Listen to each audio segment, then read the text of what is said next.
You're useless and at the bottom of the barrel. You're fired today. It's better to use a newbie who graduated from a prestigious university than you." Mr. Sawyer was grinning smugly. I couldn't hold it in any longer after being told that. "Understood. Thank you for everything up until now." After saying my goodbyes, I left the workplace. This was the turning point that led to Mr. Sawyer's downfall and my step towards a new life. My name is Brian. I'm a regular office worker in my 40s. After graduating from a local university, I joined a local company and worked as a salesperson for a precision equipment parts manufacturer. Since I was a newbie, I worked hard, and now I'm at the top in terms of performance. Work and family are going well, and I'm working hard with the support of my kind wife. Thanks to her, I was able to become a manager before any of my peers. The person who raised me to be this way was my boss, Mr. Foster. But Mr. Foster is already in his 60s. Hearing that he would retire this year, I went to say my final farewell. I'm very grateful for everything. It'll be lonely without you, Mr. Foster. From now on, Brian, you'll be leading the sales. Do your best. I'm rooting for you." "Yes, I will do my best." Mr. Foster patted me on the shoulder and smiled as if to encourage me. "A new manager will be coming soon, Brian. I'm sure you'll do well. You have a lot of trust from your subordinates." "I'll do my best to meet expectations, Mr. Foster. Please take it easy from now on." Thank you." It was quite sad to see Mr. Foster, who was like a father figure at the workplace, leave the company. But I vowed in my heart to lead my subordinates like Mr. Foster did. The new manager arrived the following week. He came from the headquarters, so he didn't know much about this region. But since he was an elite graduated from a prestigious university, we were expecting a great person. "Mr. Sawyer, nice to meet you. I'm Brian, a manager here. I look forward to working with you." Which university did you graduate from, Brian?" "I graduated from Towson University here." Hearing my answer, Mr. Sawyer smirked. "Never heard of it. So you were saying you're a graduate of some unknown third-rate university. Well, do your best, I guess." I was internally frustrated by Mr. Sawyer's condescending attitude. But I love my current job, so I decided not to worry too much about it. I was concerned about the arrival of a manager with strong quirks, but I thought it would be fine as long as I continued working as usual. However, my expectation was quickly betrayed. Mr. Sawyer, not familiar with this region, began to drastically change our dealings with existing clients, calling them cozy relationships. Moreover, sticking to this is how we did it at the headquarters. He assigned us ridiculous tasks with his unique theories. "Mr. Sawyer, the previous method was much easier for that task." Don't be cheeky. Don't go against me. I am the department head. I didn't mean to oppose you. I thought I was giving helpful advice, but it seemed to have only angered Mr. Sawyer. Mr. Sawyer glared at me with sharp eyes. "Are you trying to deceive me because I'm not familiar with this region?" I wasn't thinking that at all. "But Mr. Sawyer, your method is inefficient. How dare you speak to your superior in that tone?" This is why people from third-rate universities, my colleagues who were listening to our exchange, looked panicked. Mr. Sawyer was always like this, not just with me but also making it hard for the subordinates. Whenever we expressed our opinions, Mr. Sawyer would immediately say, "This is an order from the manager. Don't oppose me as a subordinate." Due to Mr. Sawyer's refusal to listen to anyone, the atmosphere at the company turned sour. One day, when I went out for drinks with my subordinates, they said, "Brian, isn't Mr. Sawyer getting out of hand? He's changing our ways on his own, and he doesn't listen to our opinions about work. Indeed, it's been a bit hard to work. Our methods are definitely more efficient and easier, and the unnecessary overtime is getting unbearable." Listening to my subordinates' complaints, all I could do was give a wry smile. I've mentioned it a few times myself, but he doesn't listen at all. That's the point. Mr. Sawyer is particularly harsh towards you, Brian. He always brings up academic backgrounds.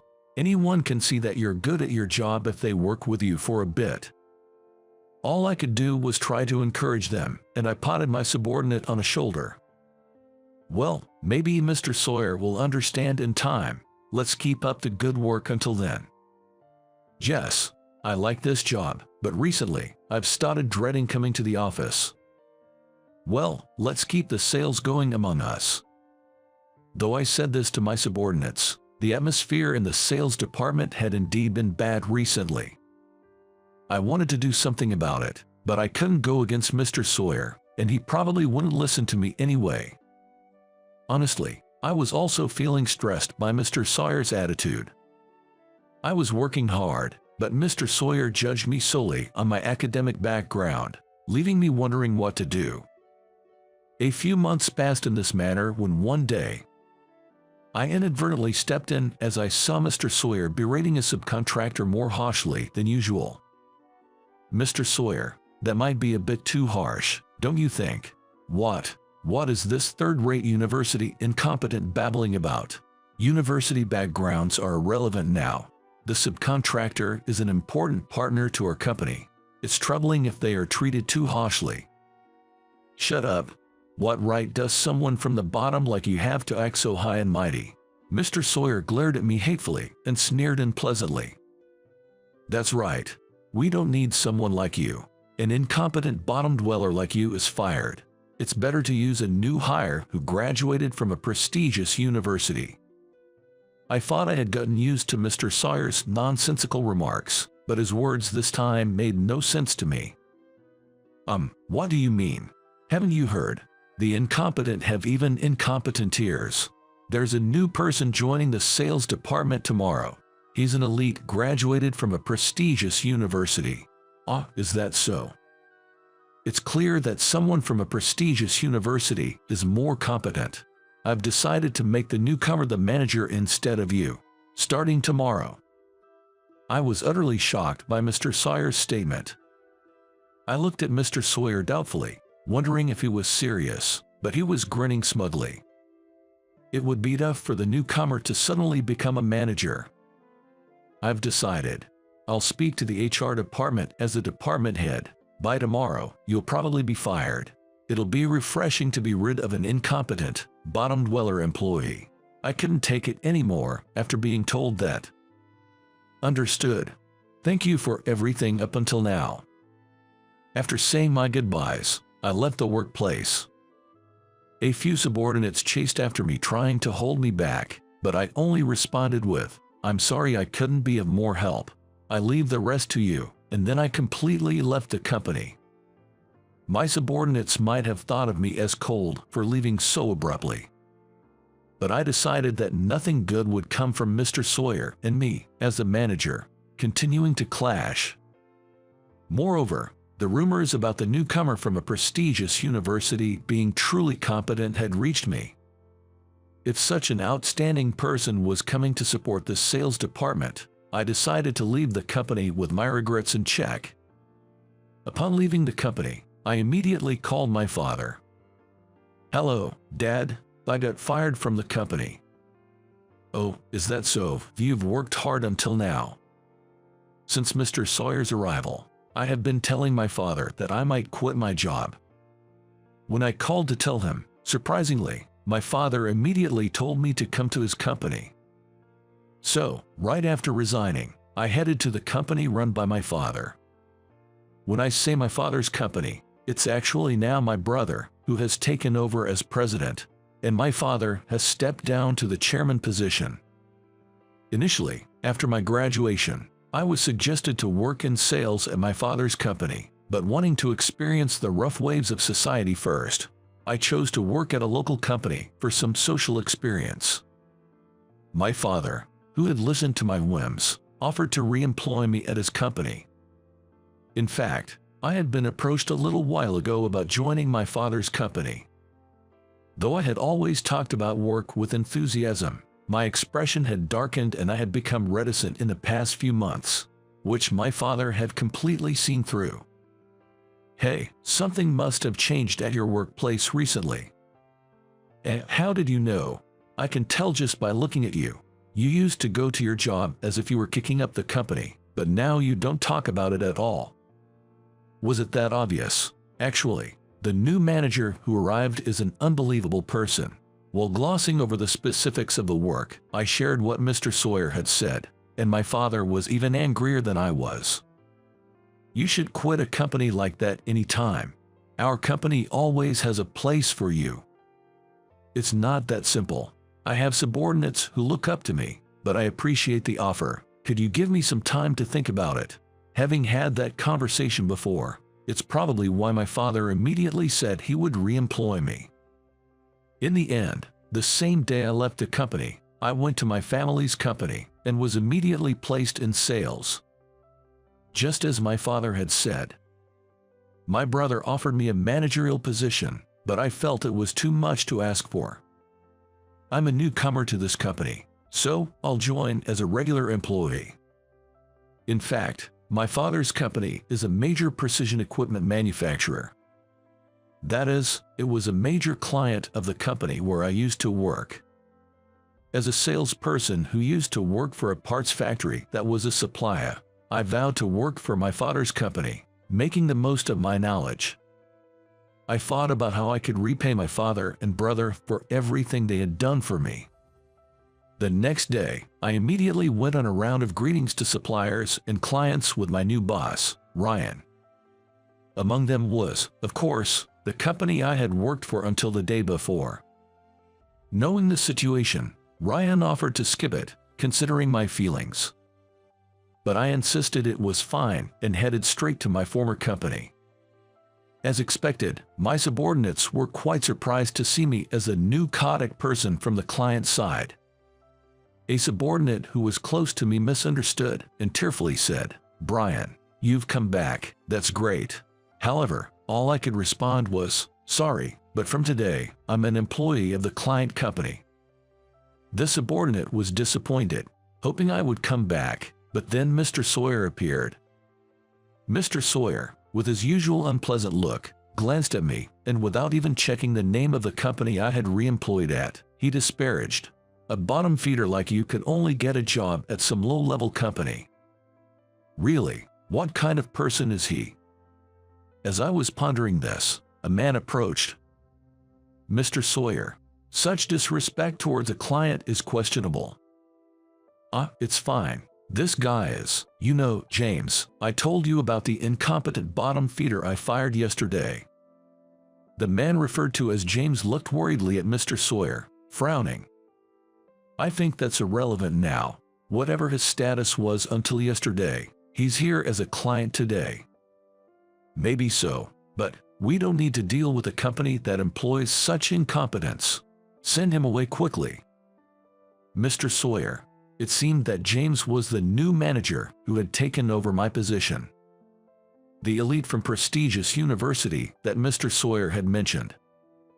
Unlike Mr. Sawyer, this person appeared polite and certainly intelligent. Hearing this exchange, I felt relieved, but Ryan, appalled, spoke up. "We came here today to introduce Brian, the new Kodak person, but isn't this disrespectful?"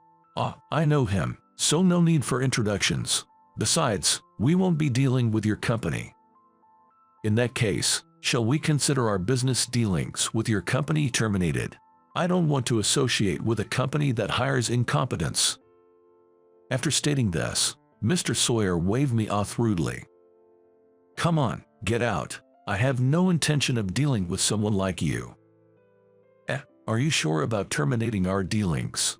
Can't you hear? Incompetents are useless all around. Get out quickly, or I'll call security." With that, there was nothing more to do.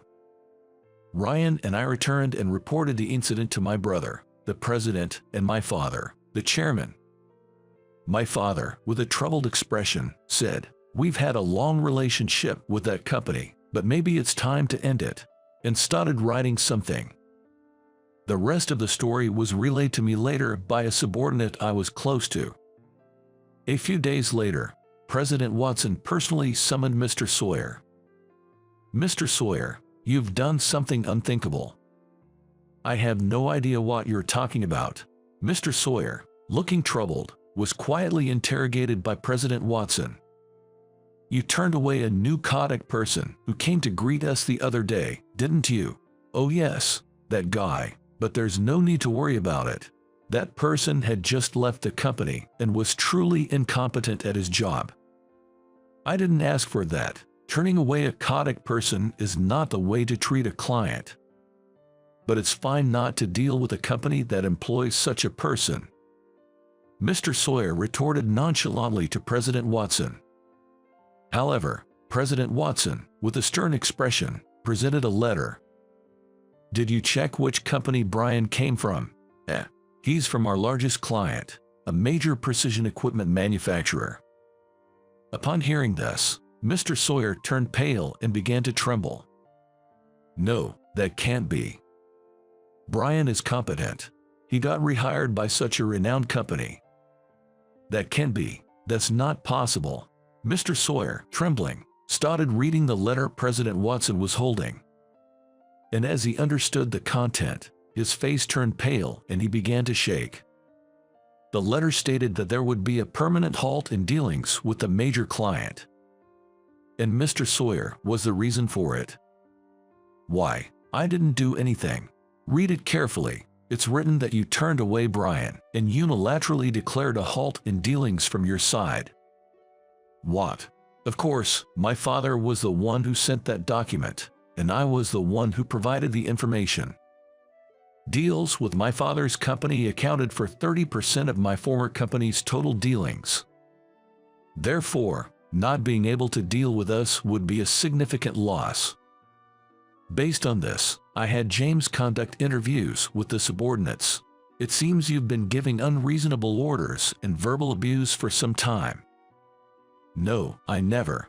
Maybe I got a bit too passionate in my guidance and went too far. I've heard that it was because of this that Brian was forced to leave." Mr. Sawyer, glared at by President Watson, began to desperately make excuses while his mouth trembled. "That's not true. That incompetent Brian is trying to set me up. It's not just Brian.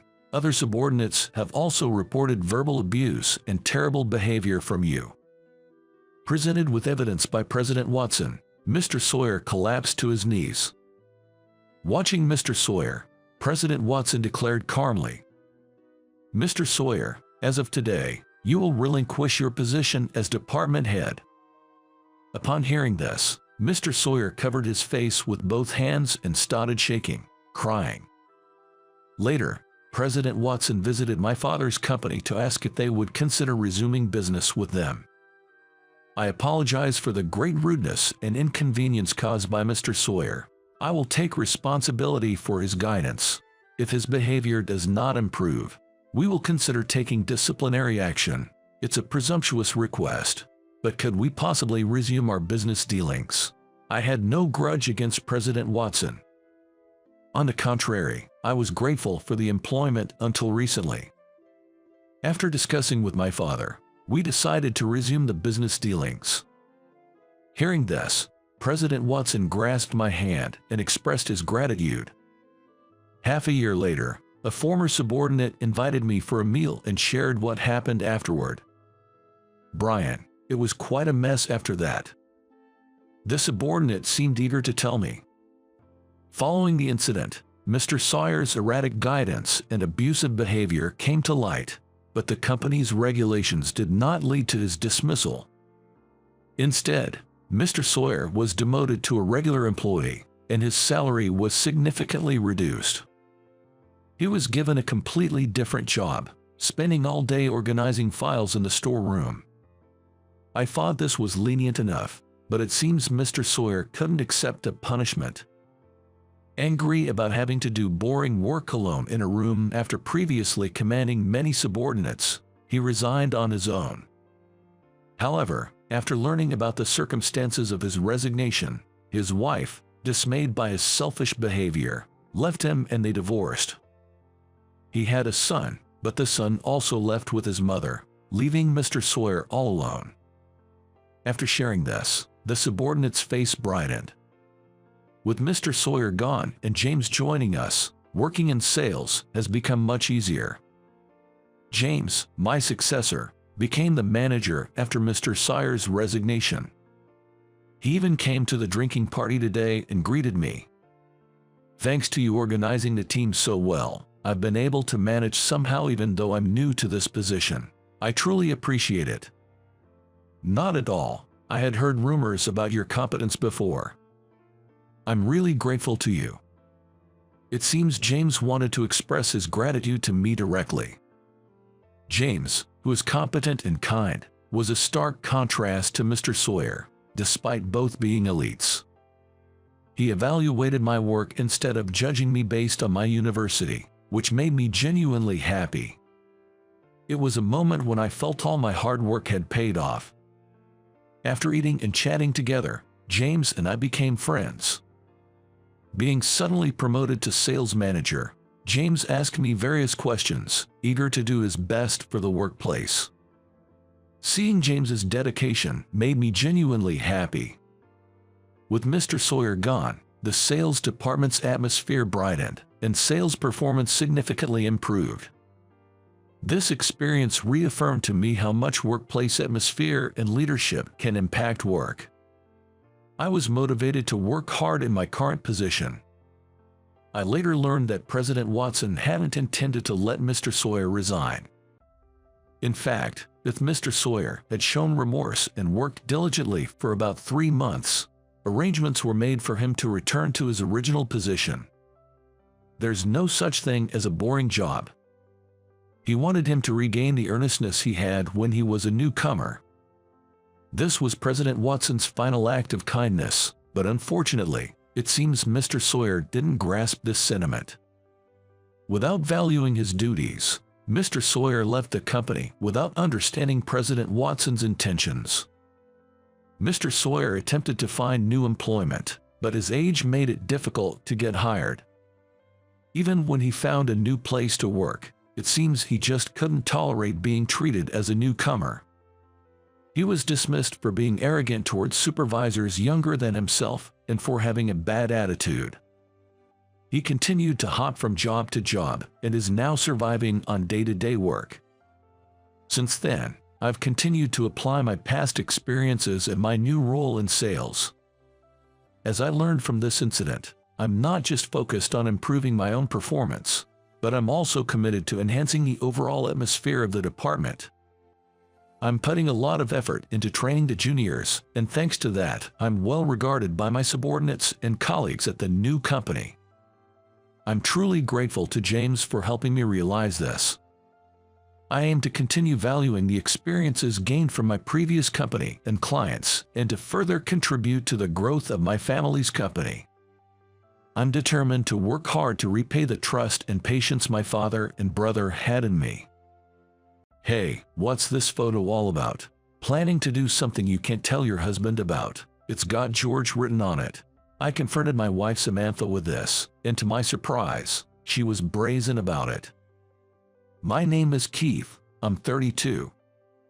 I work in sales at a travel agency. I married Samantha, the receptionist, 3 years ago after a relentless pursuit. She was my pride, a model-like wife, 5 years younger than me. But my job involved a lot of overtime and business trips, and gradually she seemed to grow dissatisfied. Eventually, I found out that my beloved wife had fallen for a young personal trainer. And there was a photo of the personal trainer and her, left out in the open on the table. I tried to wake her up, getting angry, persuading, talking things out. I thought I did everything I could, but Samantha wouldn't listen. To top it off, she snapped back, saying she didn't want an old man like me. So, we ended up getting a divorce. Knowing her true feelings, I struggled to recover. How did Samantha and I end up like this? Maybe she started to find life with me boring. Even after marriage, I was always busy with overtime and business trips. Essentially, Samantha lived like she was single. And without kids, there wasn't much housework needed. Above all, Samantha had little to no interest in household chores or supporting my work. Early on, she decided to get a part-time job at a clothing company and said, "Keith, I'm busy too, so let's do our own thing." Stunned, but feeling guilty for not being around much, I swallowed my opinions. Samantha went out to work part-time with vigor and was frequently away from home. Since we hadn't been blessed with children yet, I thought it was better than her being home alone. Her clothes and even her appearance began to change after she had been working part-time for a while. Short skirts, heavy makeup. Was this really just for ladies' nights out? My bag feeling proved right. Samantha had been lured out for drinks by her co-workers and ended up fascinated by a young personal trainer. It was too late when I realized. I found his business card after returning from a business trip. I pressed her, demanding, "Explain to me what's going on here." She retorted, "What do you mean? What's going on? You're always away, and living together isn't fun at all, so I'm just having fun on my own."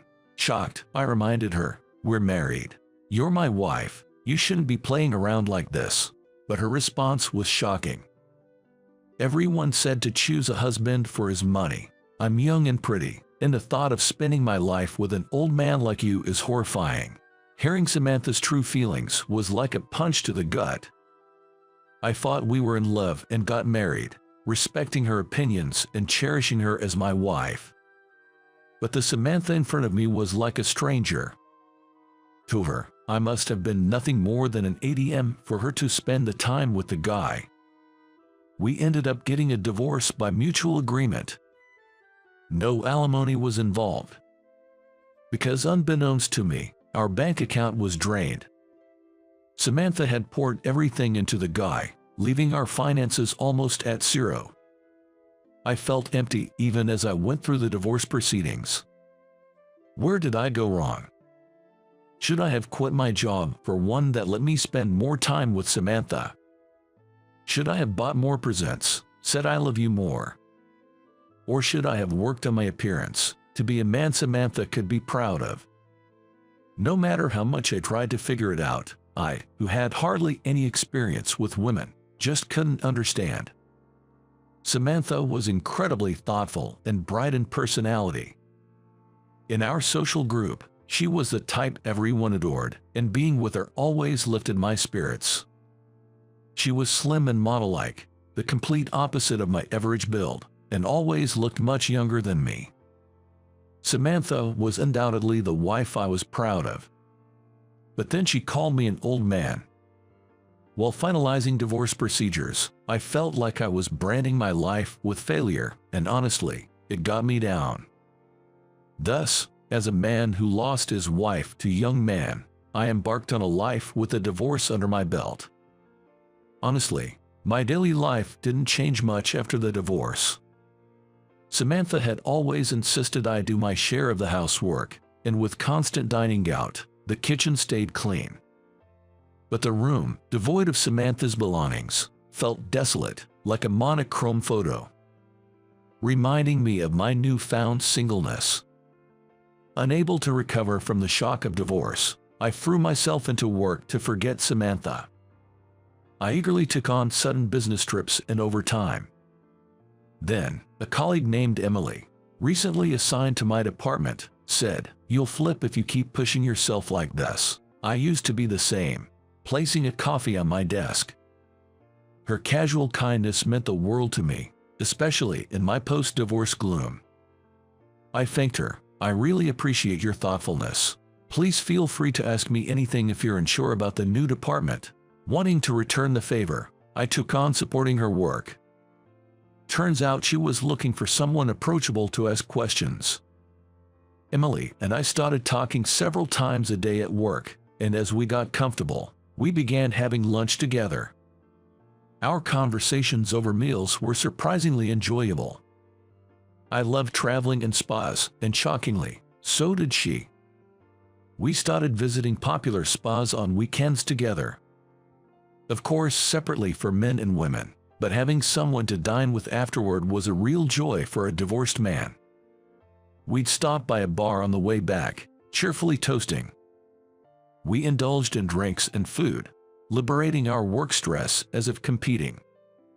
Eventually, we began sharing more personal stories, naturally drifting into our pasts. I hesitated to talk about my previous marriage, but something made me want to confide in Emily. Actually, I was married before, but my wife fell for a young guy and left me. Said she didn't want to be with an old man like me. We got divorced just like that. To my surprise, Emily revealed I actually had a thing for a young guy in the past. The work targets were so tough, just like your ex-wife. I was speechless, and she said, "Don't worry about me, I've quit that." There was a moment I realized a guy was saying the same sweet things to another woman as he did to me. That woke me up, and luckily I didn't sink too deep. I hope the other woman has also woken up by now. She shrugged playfully. Seeing her like that, I couldn't help but laugh. No one is 100% correct in life. We learn from our regrets and mistakes, moving forward step by step. Watching Emily, I thought of Samantha for the first time in a while. Our outings and sharing of pasts made Emily and me open up to each other, eventually becoming important partners in both work and life. 2 years after divorcing Samantha, I remarried, and it was to Emily. We had no fancy wedding or honeymoon, but I was content. I had learned from my last marriage that it is not the form of the marriage that is important, but the day-to-day content of married life. Having both failed once, we made an effort to support and appreciate each other. As working spouses, we could easily drift apart. So we made sure to have breakfast together every morning and kept communication going. It was also my way of making amends to my ex-wife, Samantha. I wanted to make Emily happy, the way I couldn't make Samantha. Finally, I could reflect calmly on my marriage with Samantha. On our first wedding anniversary with Emily, we had our ups and downs but managed to come this far together. I splurged on a reservation at an upscale French restaurant for the occasion. "Are you sure we should go somewhere so fancy? I'm so excited." Seeing my wife so happy made me truly joyful. We're both usually so busy with work that there's hardly any time to enjoy a leisurely meal. Together, we looked forward to savoring fine dining to our heart's content. It was supposed to be the perfect anniversary for Emily and me. We had reserved a private room and were relaxing with an aperitif as we waited for our meal to be served. Then, "Excuse me, I've brought the appetizer." The moment I saw the server bringing the dish, my body froze. "Is that Samantha?" I muttered in a barely audible whisper, and she, too, stood there in shock, holding the tray of appetizers. "Keith." As I tried to continue speaking to Samantha, Emily exclaimed in surprise, "Samantha, really?" She called out to her in the same manner I had. "Why does my wife, Emily, know my ex-wife, Samantha?" My mind was filled with question marks. Emily, Samantha, and I, none of us knew what to say, and we fell into silence. Samantha still looked young and beautiful, and the elegant uniform suited her well. Though she was surprised to see me, her expression froze even more upon seeing Emily with me. Then, with a strained voice, she said to Emily, "You're the one from that time." Samantha then looked back and forth between us with a look of disbelief. "I thought you had given up on George, and now you've run off with some rich old man." She threw these harsh words at Emily and me. Emily, the target of Samantha's attack, turned pale and fell silent. As I was about to retort on her behalf, Emily gestured to me to stop and said, "I chose Keith because he's always kind and treasures me, sees me as a woman, not just a client. I, who was so unfulfilled, have finally found a place where I can feel at peace. I understand the attraction to George, but leaving someone who truly cares for you is a foolish choice you've made." Of course, Samantha was furious at being lectured. "What are you talking about? You're just a loser who couldn't get George. I'm different from you," she retorted sharply. then slammed the appetizer onto the table and stormed out of the room. Stunned by Samantha's outburst, Emily and I quietly began to eat the appetizer. I then asked Emily, "Would you mind telling me how you and Samantha knew each other?" Emily hesitantly replied, "Well, Samantha and I were both financially supporting the same personal trainer, George. We spent a lot to him. When asked, we offered money so that he can open his own gym, but I overheard him telling Samantha the same thing he told me, that he wanted to be with me. That's when I woke up and was able to return to my true self." Ironically, it was his insincere words to Samantha that had also awakened Emily. From her behavior, it seemed Samantha had not yet woken up from her obsession with the trainer. I felt a concern for her, speaking little. Our first wedding anniversary with Emily, supposed to be a joyous occasion, had unexpectedly become a time to reflect on my past marriage. The course menu that followed was delicious, but predictably, Samantha didn't return to serve us. However, Samantha's hurtful remark about me being an old man reopened old wounds in my heart.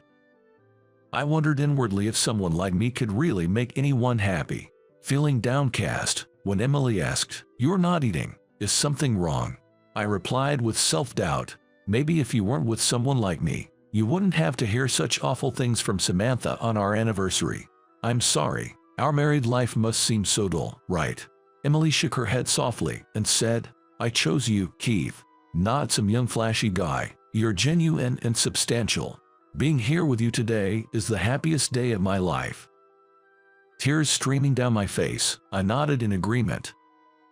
Grateful for having her in my life, we thoroughly enjoyed our meal and paid the bill.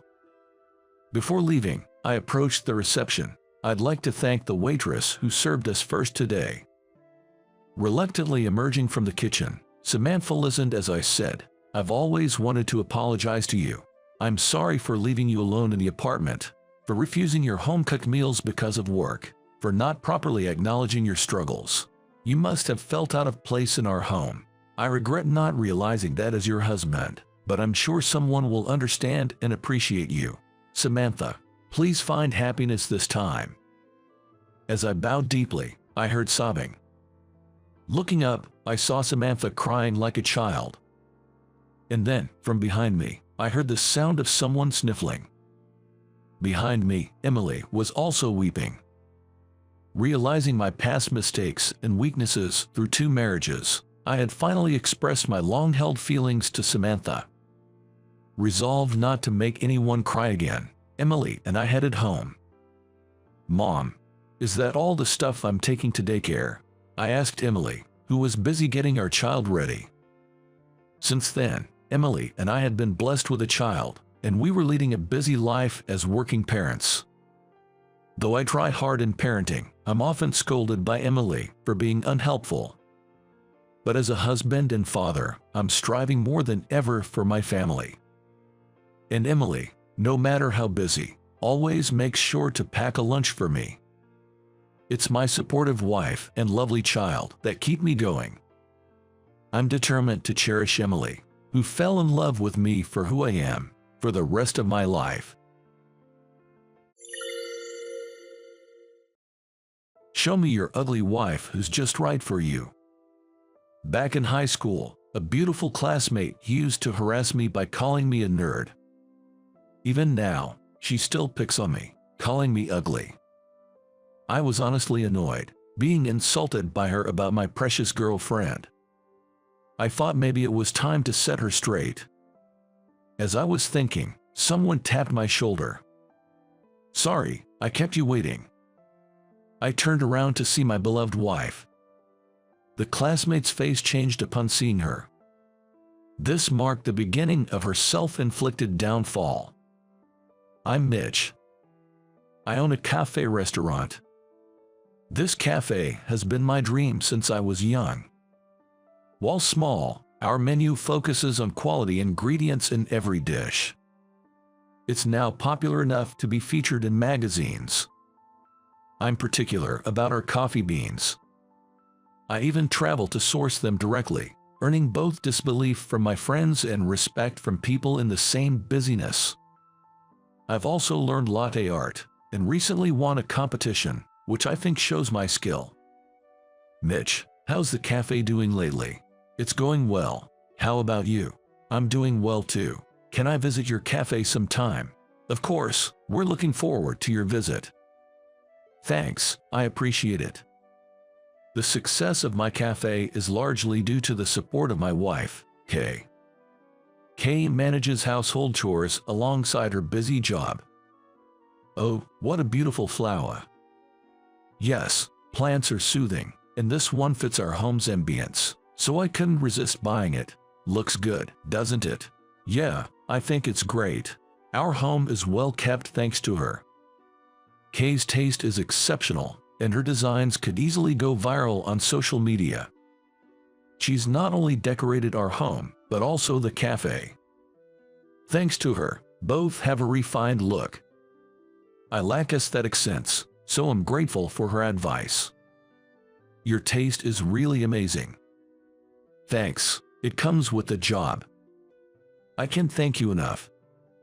I feel the same.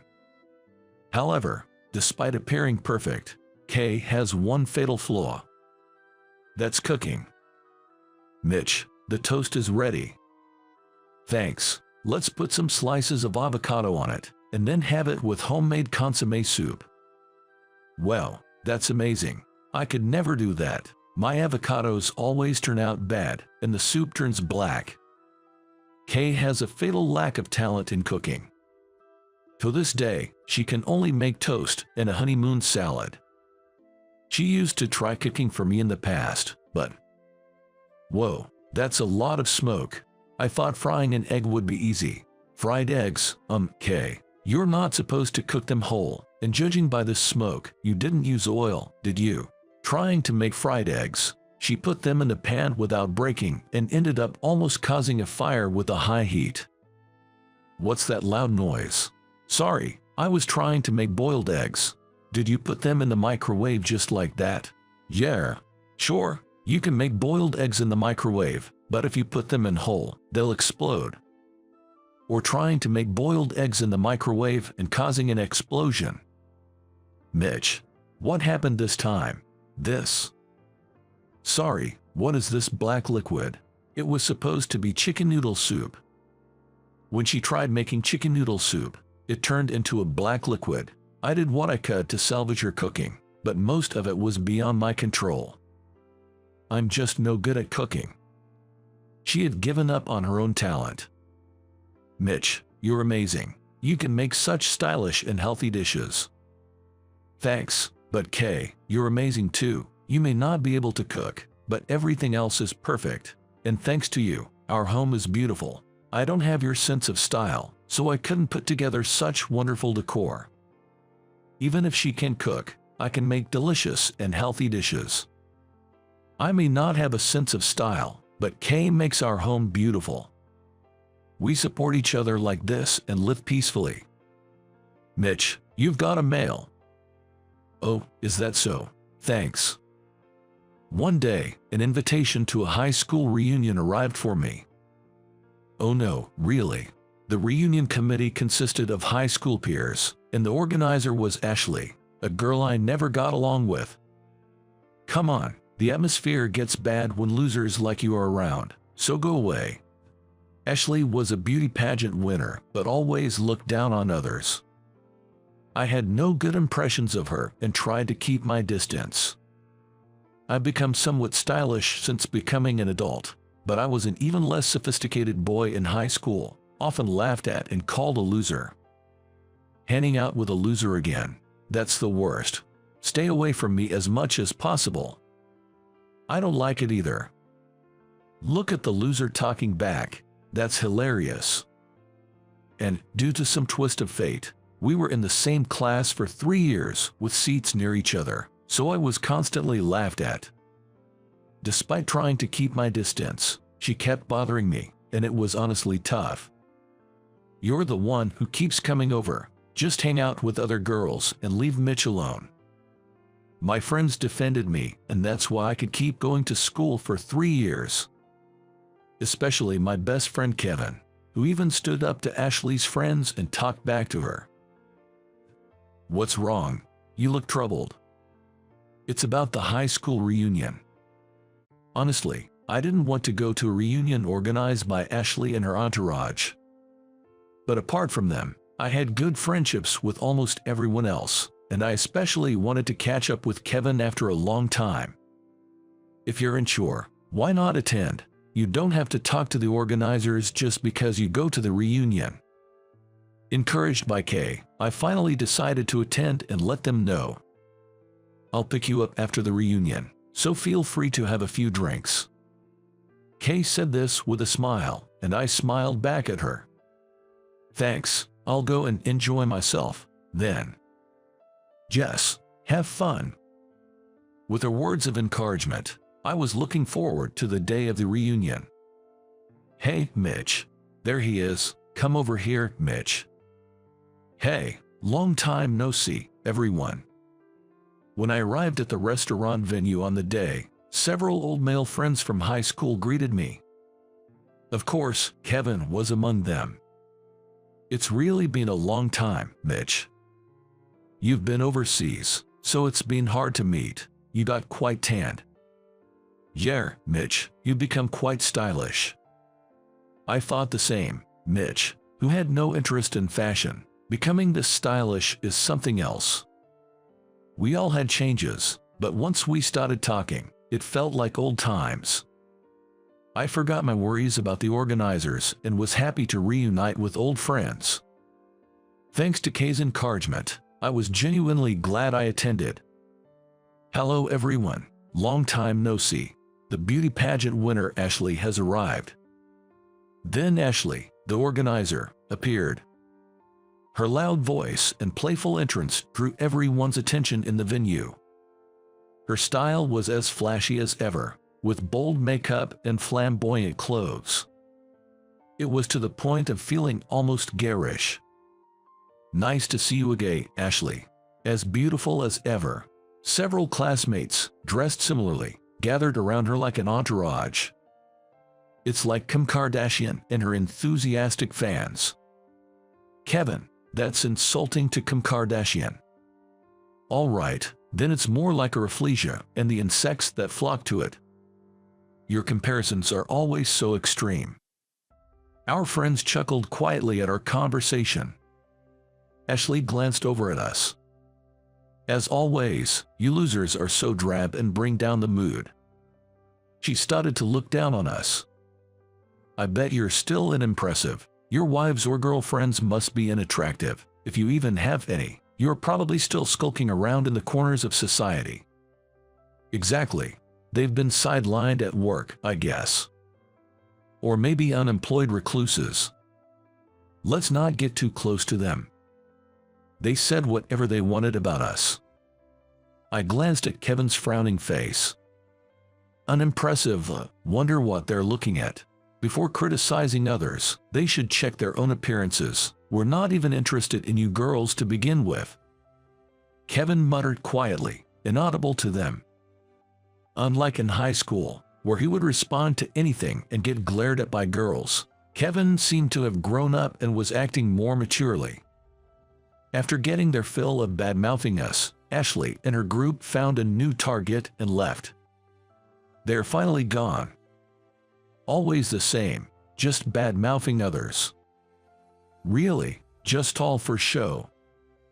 Ashley indeed still had her glamorous beauty, which only seemed to grow more alluring with age. Look at this, my glamorous life I post on my social media. Her boasting was audible due to her loud talking. She uploaded her glamorous life on social media and even received projects as an influencer, which we heard about whether we wanted to or not. In fact, I have several patrons who support my lifestyle. Of course, with Ashley's beauty, that's to be expected. That's right. Thanks to them, I can live well without working hard like ordinary people. That's how she was talking. Honestly, for us who earn our keep through hard work, it didn't seem like anything to brag about. It sounds like a tale from another world. Really, it's a different world. We don't want any part of it. Right. Oh, by the way, I finally found that thing Kevin was talking about the other day. Hey, stop it. It's embarrassing if someone I know buys it. We were more interested in our own topics and continued to have a lively discussion. This is my fiancé. Wow, he's handsome. A real looker. Only someone like him is a match for me. Let's see your partner too. It's embarrassing to follow Ashley's act. Oh, he looks nice, doesn't he? Thanks. By the way, didn't you say you recently got a boyfriend? Yes. Well, I want to see him. Show us.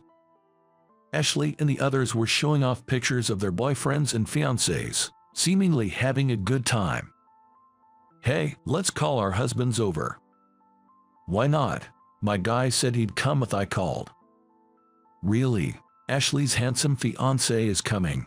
Awesome. It seemed that Ashley's fiancé was also going to come. Speaking of which, do you guys have partners? Hearing their conversation, our topic also gradually shifted in that direction. I'm still single, but Mitch, you're married, right? Yeah. Really? Mitch is married. Yeah, we're both busy with work, and neither of us was interested in a big wedding. We just registered our marriage and had a small gathering with just our families. That's how it was, and look, you're wearing a ring. True. Congratulations, man. Thanks. My friends were surprised to know that I was married. Kevin knew because we had kept in touch after high school, but I hadn't had the chance to tell the others due to our busy lives. Huh, even a nerd like you got married. Our conversation must have reached Ashley and her group as they came over. Marrying a nerd like that, what kind of woman is she? She must have a bad taste in men. Probably some unfashionable woman who couldn't find anyone better than a nerd like him. Unaware of our disgusted faces, Ashley and her friends speculated and laughed about my wife. Definitely ugly. She must be a perfect match for a guy like you. A total loser.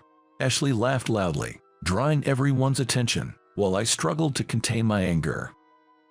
Being insulted about my kind and beloved girlfriend by someone like her was infuriating.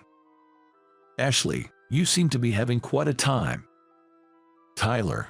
Amidst the intense atmosphere, Ashley's much bragged about fiancé arrived. This is Tyler, my fiancé. He's a handsome entrepreneur, Ashley said, clinging to her fiancé's arm. He was indeed handsome, dressed in a suit that looked expensive. Wait, that face.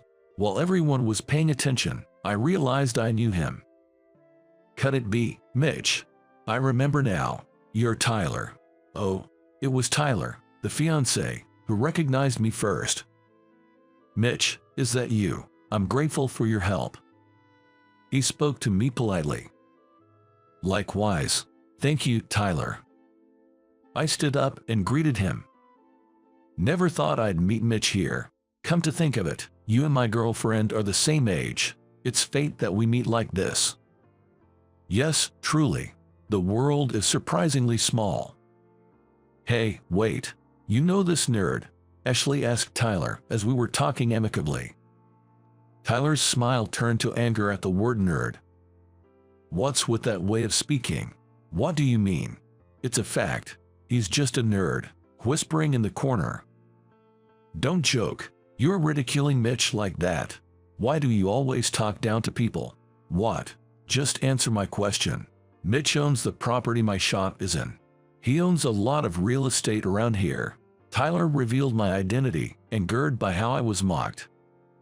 In fact, my family is wealthy, and I own several properties myself. Owning my own shop was a dream come true, but managing all of them was challenging. So, I rented them out as tenancies. Tyler was one of the restaurateurs managing one of these properties. He was polite and earnest. A person I trusted and heard was doing well in business. No way. There's no way a nerd like him could be a wealthy landowner. Even after Tyler explained, Ashley refused to believe it. You really don't believe anything that's not in your favor. I'm sorry, Mitch. Tyler sighed and apologized to me. He wasn't at fault. but this was one of the reasons I respected him.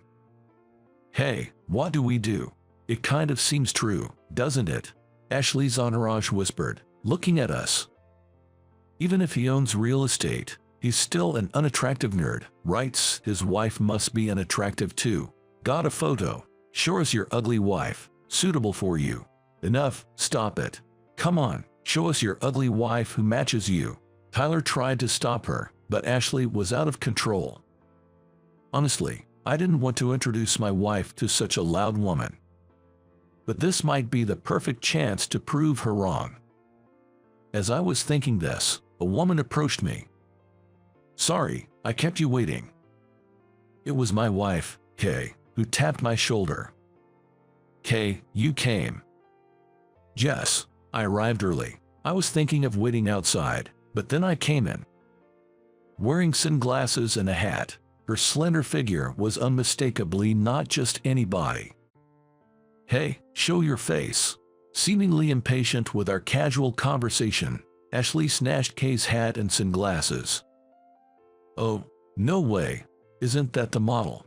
Popular model Claire?" When Kay's face was revealed, cheers erupted from the crowd. Yes, Kay was the popular model, Claire.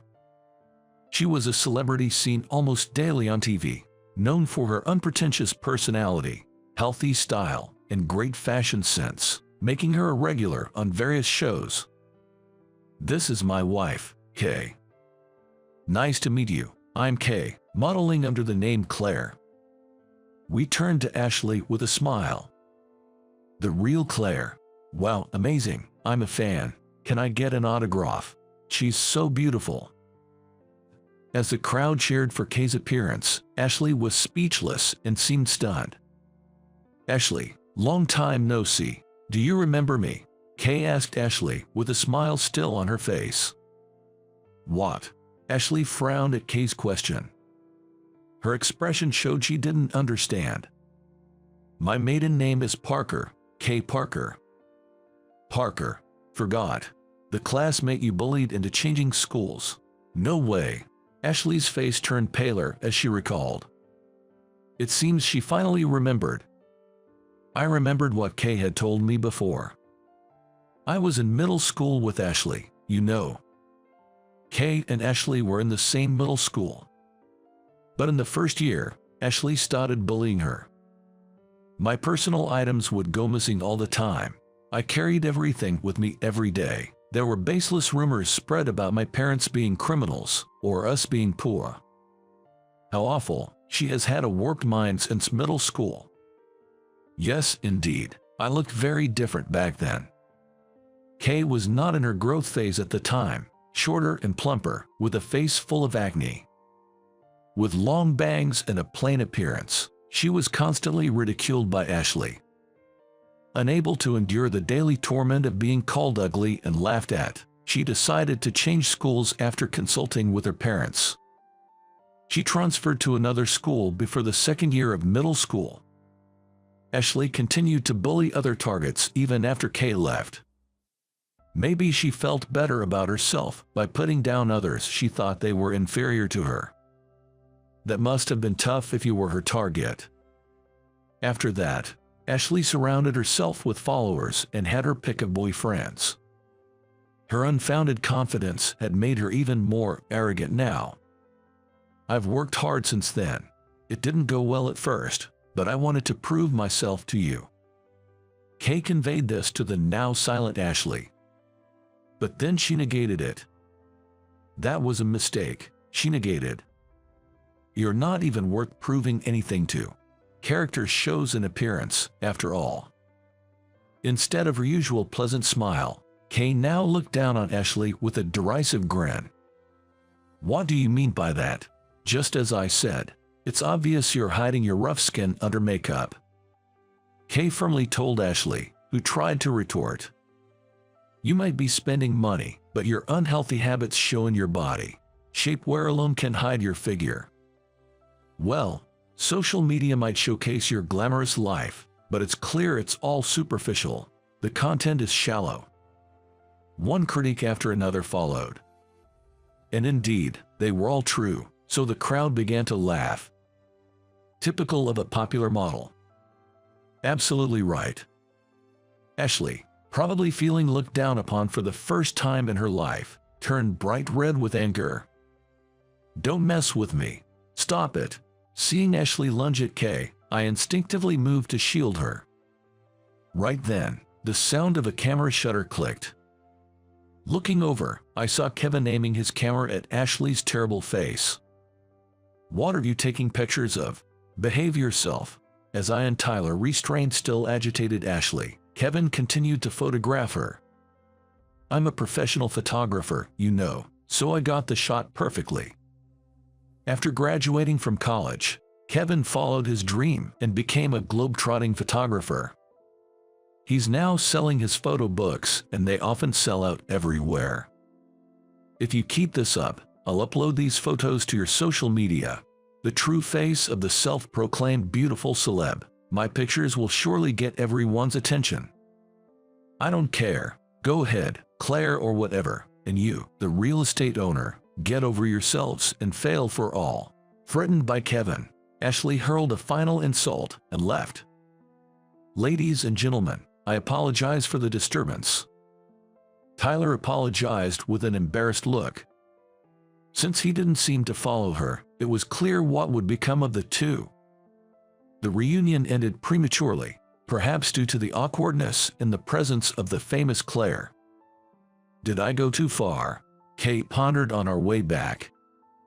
Not at all, I honestly felt refreshed. Really, but the reunion ended because of it.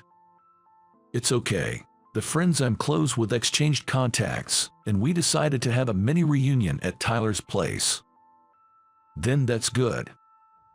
Yeah, and I was angry too, for you being insulted. Thanks for speaking up for me. You're welcome. After getting out of the car, we walked hand in hand towards our home. I watched Kay smile beside me and remembered how we met. I'm Kay, new to your class starting today. Nice to meet you. Kay transferred to my middle school when we were in the 8th grade.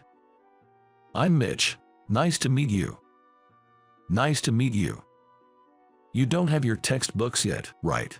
Let's share during class. Thank you. We ended up sitting next to each other by chance, and I shared my textbook with her during class. That was the beginning, and slowly we started talking more and more. Gradually, we became closer and developed a good friendship. And then, on the day of our graduation, we exchanged contact information and graduated. At that time, it was just a friendly relationship, and we naturally drifted apart. Welcome. Hello. I reunited with her when I opened my own cafe. Struggling with attracting customers to my starkly simple shop, I was at my wit's end. Are you Mitch by any chance? Oh, are you Kay? Kay came in as a customer at a time like that. Delighted by this unexpected reunion, we shared various stories with each other. By then, Kay had already started working as a model. She had grown taller but was still full-figured and struggled with skin problems. After that, she became a regular at my cafe. I hope I'm not overstepping, but there are no customers, right? Actually, concerned about the consistently empty cafe, Kay listened as I explained everything without holding back. Mitch. What is it? I might be able to help a little. Following her advice, I remodeled the cafe, and gradually more customers started coming. In turn, I also began to worry about Kay's dietary habits. Knowing she couldn't cook and often ate carelessly, I started offering her healthy, vegetable-rich meals to help improve her diet. Hey, Mitch, I heard this kind of food is good. Yeah, I can make this. Let's try it. Together, we researched meals beneficial for beauty. With her efforts, Kay rapidly became more beautiful. As a result, her modeling work increased, and she is now a popular model. We positively influenced each other, leading to success in our respective fields. Kay, you like this cat character too? Yes, I do. We had many common interests and our hobbies matched. When we shared our past experiences, we realized we had both been harassed by the same person and sympathized with each other. Our relationship deepened, and after I asked her out, we started dating, leading to marriage a few years later. We still advise each other and live happily together. I think meeting Kay again that day was fate. Oh, why bring that up all of a sudden? Kay laughed happily at my words, likely feeling the same. It was a strange connection, both being harassed by the same person, but I wanted to cherish this bond. Holding her warm hand, I felt strongly about it. Afterward, Ashley's social media was being flamed. Kevin didn't post the photo after all, but the story of the reunion spread among other classmates. Well, insulting a popular model like Kay and antagonizing me and Kevin, both somewhat known in our industries, was bound to backfire. It was inevitable. Ashley, with her angry, almost demon-like expression, became an internet meme, and she could no longer claim to be an influencer. Later, at a small reunion at Tyler's place, he shared the details. I broke up with Ashley. She didn't like it, but there were already things bothering me, so it was a good opportunity. That must have been tough for you, Tyler.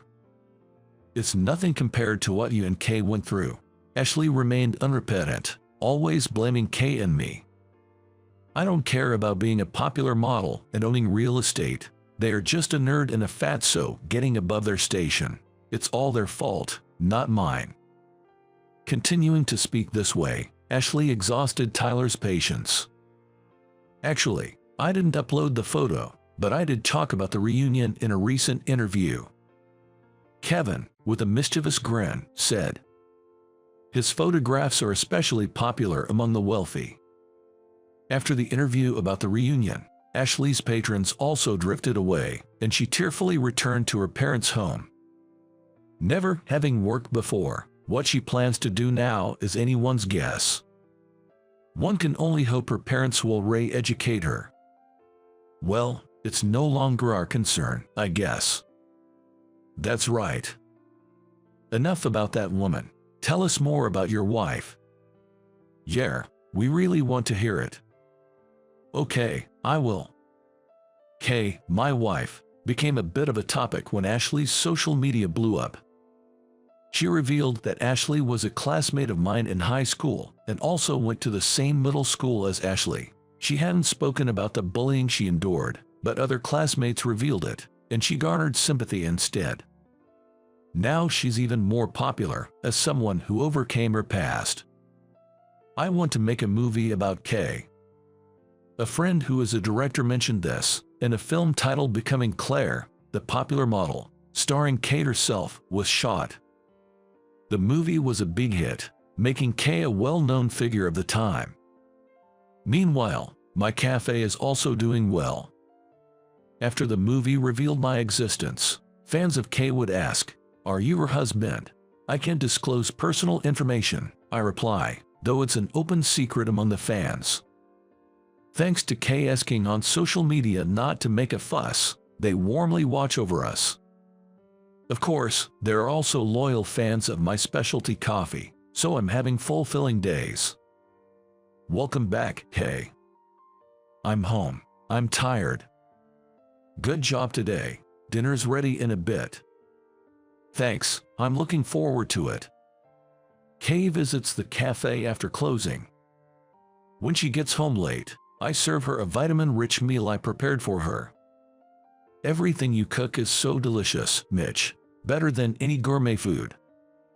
Thanks. Her happy smile while eating is irreplaceable to me.